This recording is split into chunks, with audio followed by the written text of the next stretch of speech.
लेकिन सबसे हैरत अंगेज बात सुनिए, कायदे आजम मोहम्मद अली जना को टीबी था, एक ऐसी बीमारी जो उस वक्त मौत का हुक्म होती थी, लेकिन उन्होंने 7 साल तक छुपाया। क्यों? क्योंकि वो नहीं चाहते थे कि दुश्मन समझें कि पाकिस्तान का लीडर कमजोर है।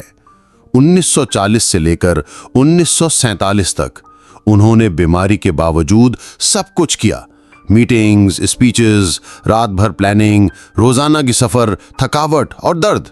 और फिर 14 अगस्त 1947 पाकिस्तान बन गया। दुनिया के नक्शे पर एक नया मुल्क उभरा, लेकिन उस मुल्क के पीछे एक ऐसा इंसान था जो अंदर से टूट रहा था।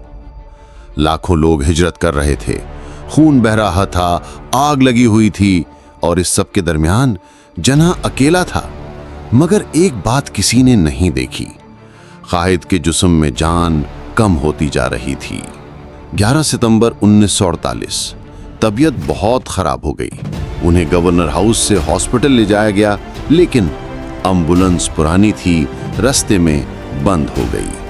कायद गर्मी में, पसीने में भीगते रहे। डॉक्टर 45 मिनट बाद आया और फिर उनकी आंखें हमेशा के लिए बंद हो गईं। सवाल ये नहीं कि जिन्ना मर गए, सवाल ये है कि जिन्ना किस लिए जिए। उनका मिशन क्या था? एक आजाद पाकिस्तान, एक तालीम याफ्ता पाकिस्तान, एक ईमानदार पाकिस्तान। लेकिन आज हम कहाँ हैं? करप्शन, जहालत, नफरत। क्या ये वो पाकिस्तान है जिसके लिए जिन्ना ने सांस सांस लड़ाई की?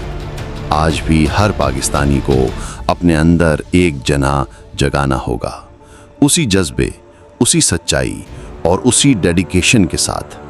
अपनी जिंदगी में ईमानदारी लाओ, डिसिप्लिन लाओ, तालीम से रिश्ता जोड़ो, वरना वो एम्बुलेंस, वो तन्हा मौत फिर किसी और लीडर का अंजाम बन जाएगी। जिन्हा ने कहा था, काम काम और सिर्फ काम। अगर आप चाहते हैं कि पाकिस्तान बचे, अगर आप चाहते हैं कि आपका फ्यूचर रोशन हो, तो एक काम करो, जिन्हा के मिशन को समझो और उस पर अमल करो। जिन्हा चले गए, लेकिन उनका सपना जिंदा है। आज वो आपके अंदर है। आईना देखो, जिन्हा तुम में है।